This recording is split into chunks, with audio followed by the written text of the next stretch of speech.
fait, moi j'ai rejoint le comité scientifique à partir du moment où il était un peu composé déjà, mais l'idée de l'exposition, dans tous les cas, c'est de faire connaître le comics de manière un petit peu différente.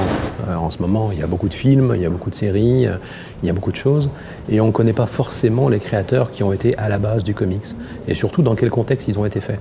Xavier Fournier dit que dans l'introduction de son texte, en fait, les comics ont été créés dans une période particulière, qui est les années 30, entre le krach de 29 et le début de la Seconde Guerre mondiale. Et c'est pas un hasard, c'est-à-dire que c'est une période difficile pour les Américains, c'est une période un petit peu compliquée, et qui va voir la naissance de ces personnages surhumains pour aider et dépasser la plupart des idéaux américains, déjà bien fatigués à ce moment-là. Moi, j'ai travaillé principalement avec le comité scientifique sur l'iconographie. La plupart des textes étaient écrits depuis quelque temps déjà. Et j'ai aidé principalement Claire Davy, qui est la scénographe de l'exposition, à travailler sur l'icono et à avoir des images les plus qualies possibles. Mais de toute façon, l'expo repose intégralement sur le comité scientifique et leur manière de voir et d'apporter leur savoir-faire sur l'histoire des comics. I don't usually draw like this in public. Another thing that I really enjoyed.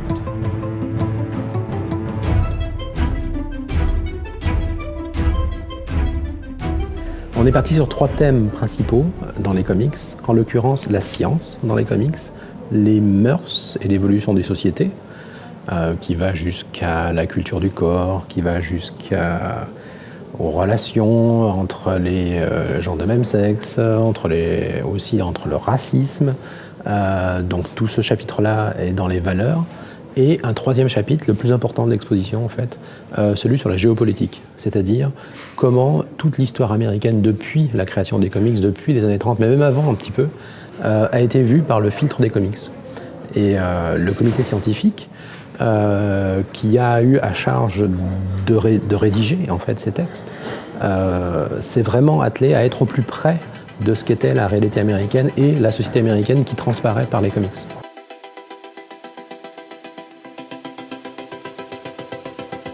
À l'origine, il y a 2 compagnies différentes qui sont les plus connues, Marvel et DC, maintenant rachetées par Warner pour DC et Disney pour Marvel, mais à la base, dans les années 30, il y avait très peu de choses. Le premier à naître, c'est vraiment Superman, qui arrive dans une période très compliquée, une période de dépression, et qui a été créé par Joe Shuster et Jerry Siegel, et qui ont réussi à amener quelque chose, c'est pas forcément le premier super-héros, mais c'est le plus emblématique.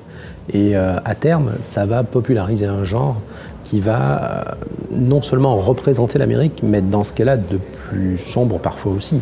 C'est pas simplement la figure du héros magique, magnifique et superbe qu'on voit dans les films ou dans les choses comme ça, mais ça peut être aussi les périodes noires. Le super-héros devient parfois véhicule de racisme. On le voit très bien dans la partie géopolitique écrite par Xavier Fournier. On voit très bien à un certain moment que Captain America n'est là que pour combattre des communistes, parce que c'est la période où il faut combattre tous les communistes. Et en fonction des différentes périodes et en fonction de ce qui arrive dans la société américaine, le comics et les super-héros évoluent avec elle. En fait, ça vient des États-Unis à la base. Les premiers cosplays apparaissent dans certaines conventions américaines. Ensuite, ça se transporte et ça s'exporte plus facilement sur tout ce qui est Asie, puisque c'est un continent où on retrouve énormément de mangas ou d'animés où on peut facilement reprendre les traits de caractère des personnages principaux. Ça s'étend aussi du coup sur les comics, qui ont eux leur côté plus américain.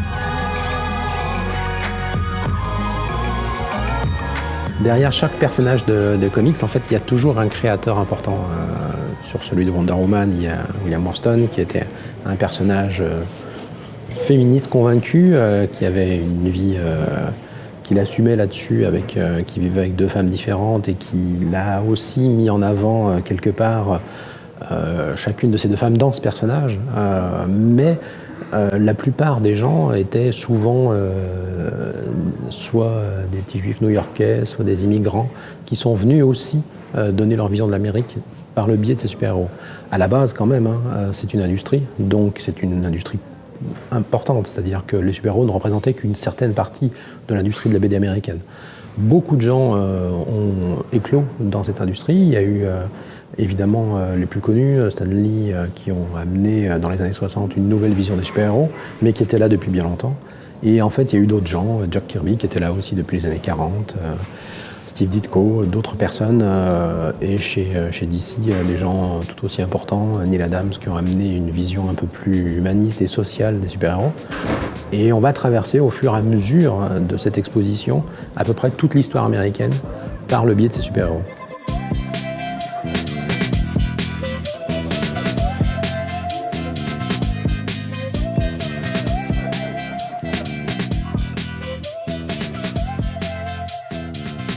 Alors à Lyon, il y a un sens particulier à faire une exposition sur les comics parce que c'est la ville qui a popularisé la plupart de ces super-héros en éditant dans les années 70 par le biais des éditions Lug, Strange, Marvel, Fantasque, tous ces super-héros sont venus là en France pratiquement pour la première fois avec l'édition Arédite aussi, mais pratiquement pour la première fois par le biais de Lug et par le biais de Claude Vistel qui les a amenés en France et qui les a fait traduire, publier. Et c'était déjà une logique de BD populaire. Les éditions Lug existaient depuis les années 50, elles avaient été fondées par plusieurs personnes, Alban Vistel, Claude Navarro, et du coup, quand ces super-héros américains sont arrivés au milieu des années 70, la censure a assez mal réagi et la compagnie lyonnaise a été obligée d'interdire plusieurs titres avant de ne pouvoir au moins continuer la publication qu'avec Strange.